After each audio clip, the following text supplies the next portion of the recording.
These 5 questions will help you see why a growing number of people are beginning to doubt that the traditional teaching about God found in most churches is correct.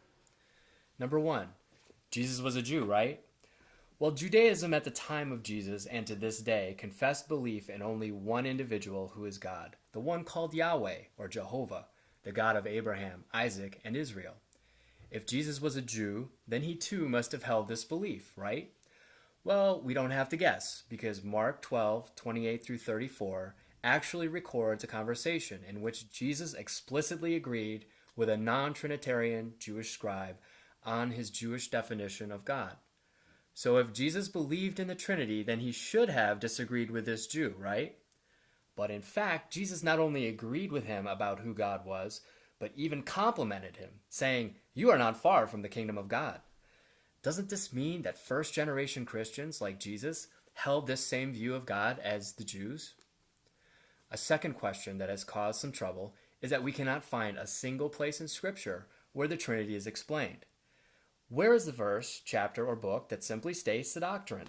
I mean, if this belief is so important, then shouldn't it be explained all over the place like other doctrines are, such as Jesus' death for our sins or his resurrection from the dead?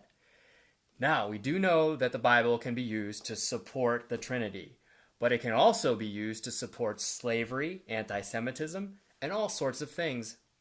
There has been no shortage of wacky groups that claim the Bible supports their pet theories. Sure, one could go through the arduous chore of cobbling together a verse here and a verse there to erect an impressive facade which, rather than elucidating Scripture, actually obscures it.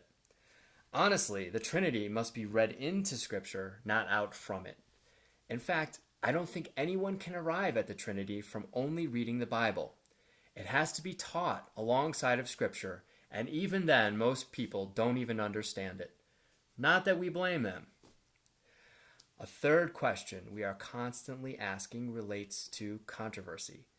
In the New Testament, a number of historical controversies are described, from the speaking in tongues controversy in Corinth to the Jerusalem Council, which decided whether or not new Gentile converts needed to keep the law. However, one controversy is strikingly absent from the New Testament documents: a controversy over a new definition of God. I mean, think about it. Here I am challenging your understanding of who God is, and you're probably feeling a bit uncomfortable, right? Well, what if as a missionary I came to your church and started preaching that God is only the Father and not the Father, Son, and Holy Spirit? Wouldn't that cause controversy? Of course it would. People who believe one thing about God don't just change the moment they hear a new idea. We know that. So what about in the first century? You've got all these Jewish communities throughout the Mediterranean world who are strictly monotheistic, and these Christians come to town preaching a message about the Trinity. Wouldn't that cause problems? Of course it would. But where is the evidence of this? In the entire New Testament, we find no controversy over the Trinity, to such a degree that it is never even spelled out clearly. Isn't the simplest explanation for this doctrine that it just wasn't around yet? Our fourth question focuses on what language the Bible uses to talk about God. Pronouns can either be singular or plural. If we read a singular pronoun like I or she, we know that a single person is in mind. But when we read a plural pronoun like we or they, we know that a group of persons are being referenced.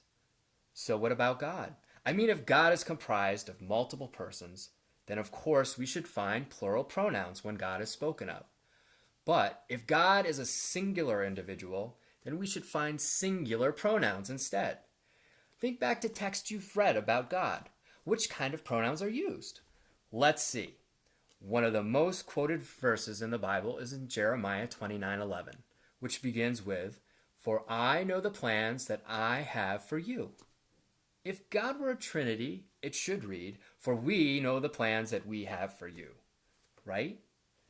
But it doesn't.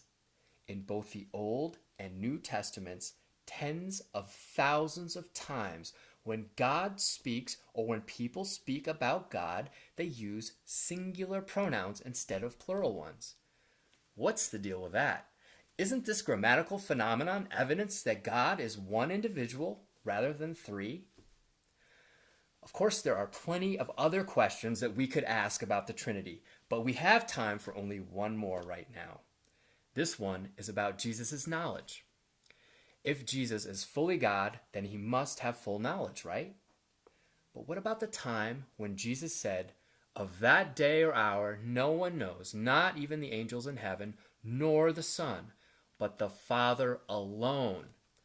Was Jesus lying? I mean, if Jesus is God, then of course he knew when he planned to return, right? But here we are again. We have the scripture threatening our belief by clearly and explicitly teaching that Jesus did not know something. Are we going to believe Jesus' own words, or should we cling to our tradition regardless of what the scriptures say? Now, we know that there are creative solutions to all of these questions, but they usually complicate the matter rather than explain it. Furthermore, any such attempts have to assume a very developed view of the Trinity and the dual natures of Christ in order to even get started. Usually before long, we are told that the Trinity is a mystery, that we have to just accept it by faith. We are cautioned that human language and even our own minds are not capable of explaining or grasping God. Though there is some truth in this type of sentiment, we still consider such appeals to incomprehensibility as cheating. I mean, let's just reverse our positions for a moment. You be the Unitarian and I'll be the Trinitarian. You try to convince me that my beliefs are unbiblical, anachronistic, and illogical. You make some solid arguments, and rather than listening and really considering what you are saying, I say, well, I hear what you're saying, but really, you just need to accept that this is a mystery that you cannot understand. You just have to believe it. If I pulled that on you, wouldn't you feel like that was dirty? Yet this is what happens over and over again when we have a conversation with fellow Christians about this subject. I suppose it all comes down to one question. Would you still want to believe it even if it was wrong? If so, then you should probably not waste your time on this website or even watch the rest of this video. In fact, if that is where you're at, you may want to do some serious introspective thinking. Because this mentality of stubbornly holding to a belief regardless of the evidence is not only fear-based, it is precisely the sort of thinking that surfaces in dangerous cults. But if you are someone who's not afraid to ask the big questions, if you are someone who is willing to listen to both sides of the argument, if you are someone who truly believes that God has given you His Spirit to lead you into all truth, then stick around. We've got some good stuff for you to think about.